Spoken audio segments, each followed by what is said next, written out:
we have to remember this, brothers and sisters. When we become a believer, Yah doesn't say everything's going to be great. The word actually says things going to be worse, whether it's physical persecution or Hmm. in other areas of our lives. It's, Yeah. some people think, well, now I believe and I'm going to have everything good. But, the scriptures don't show this. As a matter of fact, every apostle, the people closest to Yeshua, except John, was murdered for Yeah. being close to Yeshua, was murdered for that. And that's on a physical level. But on other levels as well, there are reasons things happen. So, for example, if somebody's not eating the ideal diet and then they become a believer, but if there's not, most people don't change their diet when they become a believer. I mean, if they're eating unclean meat, maybe, but they still eat the same way. So, you know, the way the body was designed and the way the body works does not change just because you're a believer. It doesn't say now, like if somebody's eating uh, not the ideal foods before and then they become a believer, it doesn't say, well, now that won't affect you. I mean, Right. Yah has the power to touch anyone at any time and completely heal them from anything. But we need to understand how the machine works and how everything works. And I know unimaginable answers that I can't even answer why some people seem they're doing everything right but Yeah. then they get something, so that does happen. But on the other hand, there's often and many times something somebody's doing that we just haven't figured out yet that's Hmm. at least contributing to what's going on. So when I learned this, when I went to a Hippocrates Health Institute here in South Florida, it's food doesn't heal the body. The body heals itself when you give it what it was supposed to have to do the work it was supposed to do. And there's a connection between lots of things. So, you know, diabetes and heart disease, and you could say cancer now as well. These are three of the most common Hmm. things in the world. I think it's one in every three people get cancer or something like that, one in every two heart disease or something. And you would think it's simple and we would figure it out. And a lot of people are believers. I see a lot of prayer for healing at churches.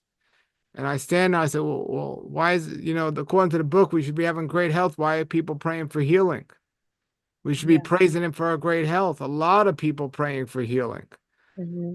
But we also got to do the research and do the work because in the discussion here, people were thinking like, well, now we're believers and we figured we'd be getting better, but it's getting worse, but a lot of people, believers are suffering as well because, our things won't go away just because we're believers if we keep bringing things on and that are contributing to that, if you understand what I'm saying. So if Yeah. somebody has like adrenal fatigue, which is also Epstein-Barr, and they're like addicted to caffeine, and then they become a believer, but they're still addicted to caffeine, guess what? That's not going to go away. It Yeah. I can, have adrenal fatigue. yeah, it That's can funny go that you away. said that. It can go away if Yah, Hmm. just one touch, one word, he can heal us. He can bring us back from the dead. But often, it's like, hey, don't do that. Yeah. I don't want that stuff in your body. So, leave no stone unturned. And it's okay to listen to the doctors, but it's not okay to worship the doctors. And that's not what we've been taught in today's world, Hmm. and so, my heart goes out to you. I can't think of anything worse than getting a diagnosis of a disease from a doctor. I can't think of anything worse. And maybe I say that because I was in that situation. But it just completely stops your life and it completely changes the course of your whole life. Especially if it's a really serious issue. And this is why we need to prepare our minds and prepare ourselves to understand how it works spiritually and how it works with the enemy and spiritual warfare. And then on a physical standpoint, to make sure we're doing everything we could possibly do and to keep asking Yah, why? And what can I do? And what am I doing? And is this of me or is this from you? And just keep asking and seeking. There was a man in the scriptures that was blind. He didn't do anything wrong, but Yah revealed to him just go and speak up. Don't say this, don't say that. But often there is a connection between the things we're doing. But hey, no one is invincible from this stuff, only through Yah.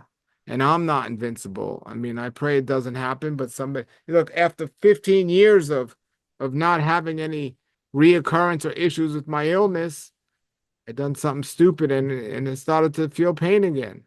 I was like, wow, I'm gonna go back to what I was doing. And I felt Mm. better, but it's scary. And so we need to stay strong. And there's a lot of wickedness in this world, and this world Yeah. is dark and wicked, but stay strong. But I'm telling you, do not accept, I'm going to call them witch doctors. I'm not going to call them doctors. Do not accept a doctor's uh, speaking over you things Yeah. that are not of Yah, that are not of Yah. And, there's a lot of information, a lot of people out there that can do this otherwise, and I know people say, well, but this is serious. We can't listen to Paul. We got to go to a doctor now or something like that. Don't, you know, put your faith in Yah. And remember, I was just reading this the other night, when Paul was going to persecute the Christians, and Yah blinded him for 3 days. Blinded him for 3 days. Now, I'll tell you what, getting diagnosed with a disease is pretty scary. But not being able to see for 3 days, Yeah. that situation is going to turn your life upside down. Yeah. So for 3 days, he couldn't see. And Yah told him where to go and who to meet. And he went. And the man was waiting because Yah told him he's coming. And then it just fell off the eyes, fell off the eyes. And I've interviewed people on my show that have had the worst diagnosis you can imagine. Mm. And Yah turned it around. So I want to encourage you, Sister Kate. I want to encourage everyone out there that's got a diagnosis from a witch doctor. Pray about what they tell you. Don't let them speak things over you. You can rebuke that, but you can also accept that. Let's not be foolish. If a doctor says something's wrong, you got to take care of it. Don't walk out there and say, "Oh, I'm going to ignore it." No. But this is one of the reasons why I want to help people realize the choices they have with these things. If you'd like some more videos about Bible topics, please subscribe to this page and check out the other videos I've posted. We also do live prayer every morning, and we have live fellowship every Friday evening. Thank you.